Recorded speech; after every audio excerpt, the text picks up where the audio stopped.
General Lee and his officers discuss their plan to uncover the organization behind the recent events. Later, the commandos engage in a battle with mutant beasts in the gorge. Yan Lingling and the lion recognize Thorn as the mutant girl they are looking for and come to blows with her. In another encounter, a group of commandos are ambushed by Armored Warthog and Golden Monkey, but the Transcendents join the battle and defeat the beasts, although they are left in a precarious situation when the Armored Warthog strikes back. The intense battle between humans, Transcendents, and the beasts continues. The beasts are outnumbered but fiercely fight back, even though they are badly wounded. The battle includes gunfire, explosions, and hand-to-hand combat, with blood and sweat staining the ground. The tension escalates as two mutant women, Thorn and Yan Lingling, face off against each other. Despite being outnumbered, the beasts fight with unrelenting ferocity, their primal rage fueling their determination to emerge victorious. Military jets drop missiles on an enormous troop of resentful guerrillas. As they fall towards the ground, their trajectory is marked by the piercing sound of the engines overhead and the trail of smoke they leave behind.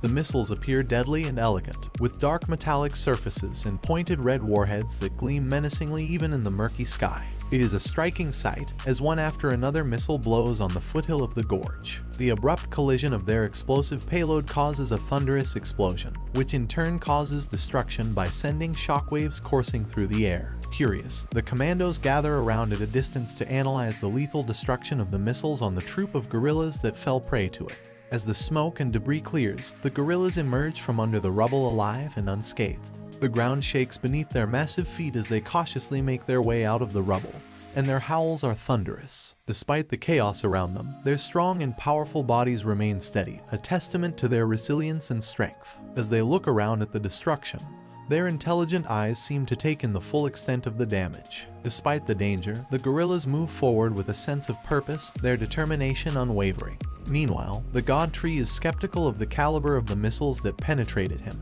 Just as he chews over it, he feels one of his delicate appendages crush beneath the weight of a human foot. Subsequently, from under the shadows, emerges a lone figure, clad in rugged leather armor. General Lee strides confidently towards him.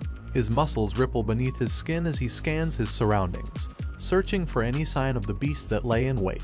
Even with the sunglasses he is wearing, the scar on his face remains visible. God Tree is surely taken aback because he hadn't expected a human to come face to face with him. Meanwhile, Yan Lingling and Thorn are locked in a fierce battle, their strengths crackling in the air like lightning bolts, with Yan Lingling landing continuous punches that leave Thorn wounded.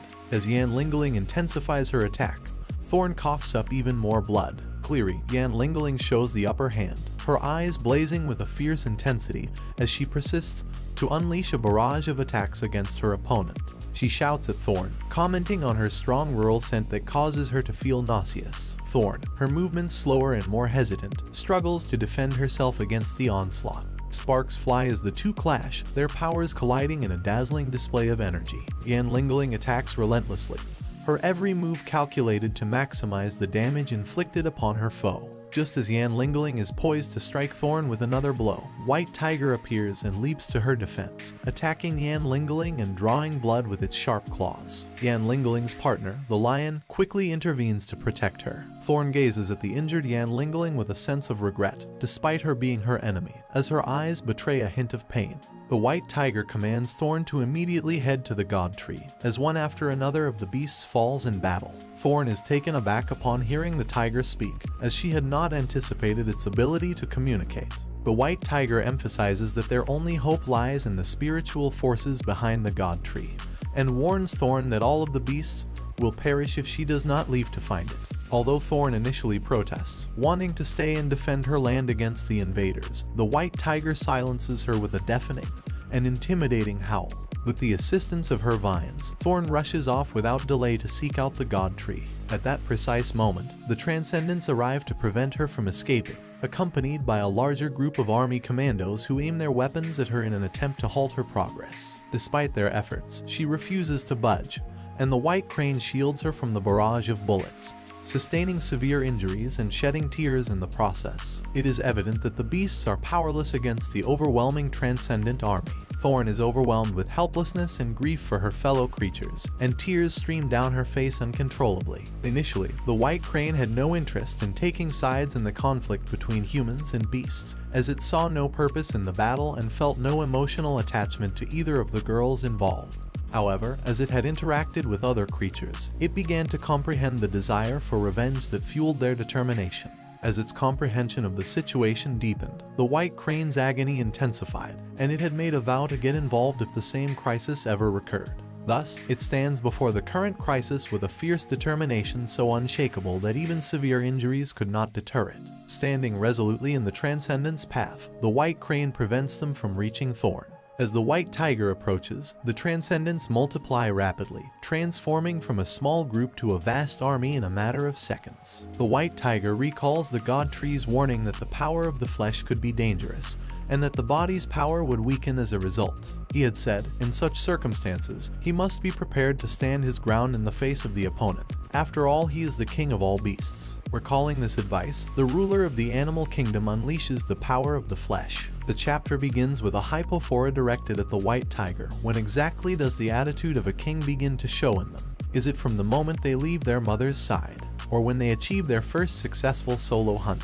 Or is it when they face death for the first time and show unwavering courage? Is it not when they stand atop a heap of fallen foes, with the odds against them and little hope of survival, yet they maintain a proud stance that truly defines their strength? This is precisely what the White Tiger does. Standing resolutely on a mound of grotesque mutant corpses, his once white fur now stained with blood, creating a jarring and unsettling contrast. In the face of death, he remains steadfast and unyielding, like a true king. Sparky and Blue Mantis stand back, watching in stunned silence, their eyes betraying their inner turmoil, with tears threatening to spill at any moment. This moment of vulnerability was perhaps the last thing either of them had anticipated or intended to display. During the combat, the White Tiger's powerful muscles had flexed and rippled beneath his fur. The sound of snarling and growling had filled the air, punctuated by the clashing of claws and teeth. His once majestic coat was now marred by a gruesome wound on his left side, where the skin had been peeled apart, exposing raw flesh and muscle. Blood flows freely from the wound, painting the tiger's fur a deep shade of crimson. Despite the excruciating pain, the king of all beasts remains resilient, his determination unwavering. He continues to fight the Transcendents fiercely, his eyes blazing with a fierce intensity that speak of his unyielding will to protect his fellow beasts from harm.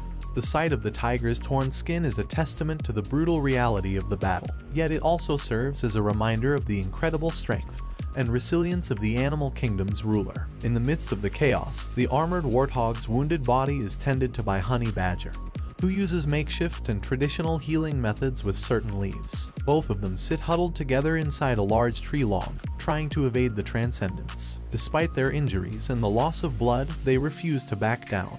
The Transcendents eventually track them down, and Honey Badger attempts to make a run for it, but they manage to capture the armored warthog. The Transcendents accuse him of being responsible for the defeat of Ed Yen Gaiyuan's team in the earlier clash, holding him accountable for their loss. Unexpectedly, Honey Badger launches a full frontal attack on the Transcendents in a desperate attempt to save his friend.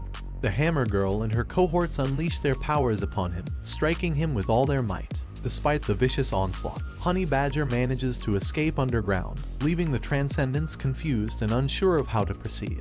The Hammer Girl instructs her fellow soldiers to find him, but before they could react, Honey Badger re-emerges from the ground and launches a ferocious counterattack, catching them off guard. After one of the Transcendents inquires about the location of the Golden Monkey, the others seize him and gain the advantage. He lies on the ground, pinned down by his enemies as they relentlessly beat him up using both their limbs as well as their mutant abilities. His once fierce demeanor is now replaced with a look of agony and pain. His body is bruised and bloodied, and he struggles to break free from the grip of his attackers. Despite his reputation for being one of the toughest creatures in the gorge, he is no match for his current assailants. His eyes reflect his suffering and desperation as he tries to defend himself, but the odds seem against him. His enemies continue their assault, leaving him battered and broken, and the once mighty Honey Badger was reduced to a helpless victim of their brutal attack. Despite enduring torment, the honey badger manages to harness his speed and break free from the chaos of the dust and rubble. The hammer-wielding woman commands her comrades to eliminate him, as they have more formidable foes to conquer. Surprisingly, the honey badger seizes the grenades, clenching them between his teeth. In a swift move, he drops them near the Transcendents, catching them off guard and causing confusion. Before they can process what's happening, the grenades detonate, leaving the attackers reeling in shock. The explosion is deafening, and instantly the air is filled with smoke and dust, and the ground shakes violently beneath their feet. A shockwave from the blast knocks the Transcendents off balance, causing them to stumble and fall to the ground. The sound of shrapnel and debris flying through the air adds to the chaos and confusion. The scene is a terrifying one, the force of the blast so intense that it leaves a deep crater where the grenades detonated. It was a devastating display of the destructive power of explosives. The flying debris reaches the vicinity of the Emperor Crocodile, who stands there, maintaining a powerful grip on the log beneath him.